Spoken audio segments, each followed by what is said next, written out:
اس خبر سے متعلق آپ کو آگاہ کر رہے ہیں، قرض کی رقم سے 18,90,000 افراد مستفید ہوں گے۔ غریب اور کم آمدن والے گھرانوں کو قرض دیا جا سکے گا۔ عالمی بینک نے پاکستان کے لیے $102 ملین قرض کی منظوری دے دی ہے۔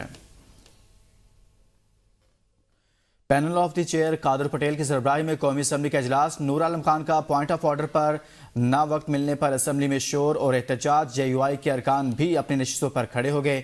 PTI بھی قومی اسمبلی کے احتجاج سے واک آؤٹ کر گئی۔ ناظرین آپ کو بتائیں، نور عالم خان کا پوائنٹ آف آرڈر پر نہ وقت ملنے پر اسمبلی میں شور اور احتجاج۔ JUI کے ارکان بھی اپنی نشستوں پر کھڑے ہو گئے۔ PTI بھی قومی اسمبلی کے احتجاج سے واک آؤٹ کر گئی۔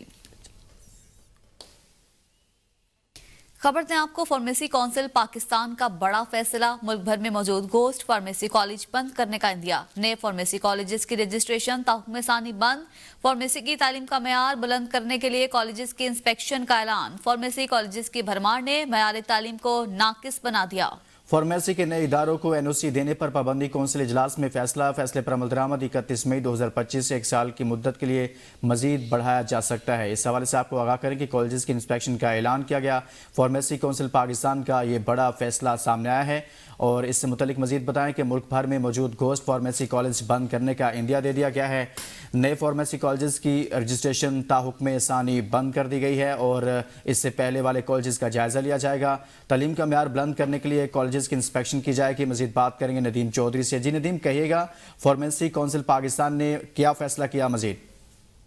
جی بالکل، فارمیسی کونسل پاکستان کے نائب صدر کی جانب سے ایک مراسہ جاری کیا گیا ہے، جس میں کہا گیا ہے کہ ملک بھر میں موجود فارمیسی کالج بند کرنے کا کہا گیا ہے۔ نئے فارمیسی کالج کی رجسٹریشن تا حکم ثانی بند کر دی گئی ہے۔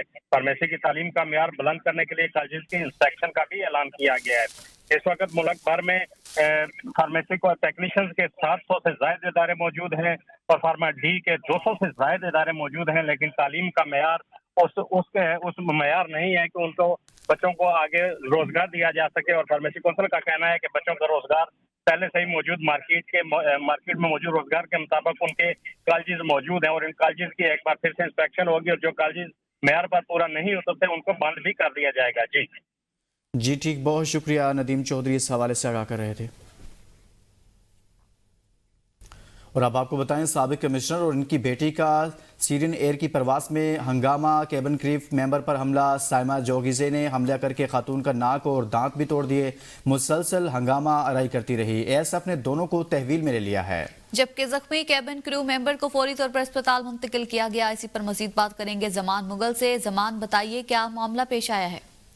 جی بالکل، سابق کمشنر افتخار جوگزئی اور ان کی بیٹی سائمہ جوگزئی کے حوالے سے انکشاف ہوا ہے کہ انہوں نے سرین ایئر لائن جو ہے اس کا جو عملہ ہے اس کے ساتھ بدتمیزی کی، اور عملے کی جانب سے موقف اختیار کیا گیا ہے کہ خاتون جو سائمہ جوگزئی ہیں وہ شراب کے نشے میں مبینہ طور پر دھت تھی، اور انہوں نے عملے کے ساتھ جو ہے بدتمیزی کی ہے، اور یہاں تک کہ گالیاں دی، اور اس کے بعد سٹاف جو ہے ان کو بڑی شائستگی کے ساتھ بٹھانے کے لیے کوشش کرتا رہا، اور بالآخر جب وہ سیٹ پر دونوں بیٹھ گئے اور جب بھی جہاز سے اترنے لگے تو اس وقت دوبارہ جو ہے سائمہ جوگزئی نے ایک جو جہاز کی خاتون ممبر ہے، عملے کی ممبر ہے، اس کے اوپر باقاعدہ حملہ کیا اور اس کے دانت اور اس کی ناک کو توڑ دیا ہے، جس کے بعد بالآخر جو ASF کا سٹاف ہے انہوں نے باپ بیٹی دونوں کو تحویل میں لیا، اور اس کے بعد جو زخمی خاتون اہلکار تھیں جہاز کی اس کو ہسپتال منتقل کیا گیا ہے، اور مبینہ طور پر ابھی دباؤ ڈالا جا رہا ہے ان کے اوپر کہ ان دونوں کو جو ہے رہا کیا جائے، لیکن ASF کی طرف سے یہ موقف سامنے آیا ہے۔ زمان مغل تفصیلاً آگاہ کرے تھے، اس حوالے سے بہت شکریہ۔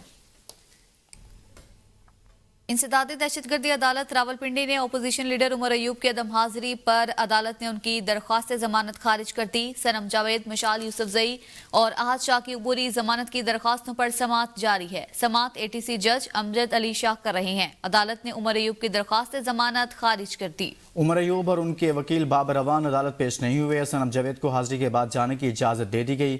سنم جاوید، مشال یوسفزئی کے وکیل فیصل ملک نے دلائل کے لیے عدالت سے وقت مانگ لیا۔ عدالت نے ایڈوکیٹ فیصل ملک سے 22 مارچ کو دلائل طلب کر لیے ہیں۔ اس خبر سے متعلق آپ کو بتائیں، اپوزیشن لیڈر عمر ایوب کی عدم حاضری پر عدالت نے ان کی درخواست ضمانت خارج کر دی۔ مزید بات کریں گے انوار عباسی سے۔ انوار، کیا تفصیلات ہیں؟ جی بالکل، آج انسدادی دہشت گردی عدالت راولپنڈی میں جو پاکستان تحریک انصاف کے رہنماؤں کی جو کیس کی سماعت تھی، اپوزیشن لیڈر عمر ایوب آج حاضر نہیں ہوئے۔ عدم حاضری پر عدالت نے ان کی درخواست ضمانت خارج کر دی ہے۔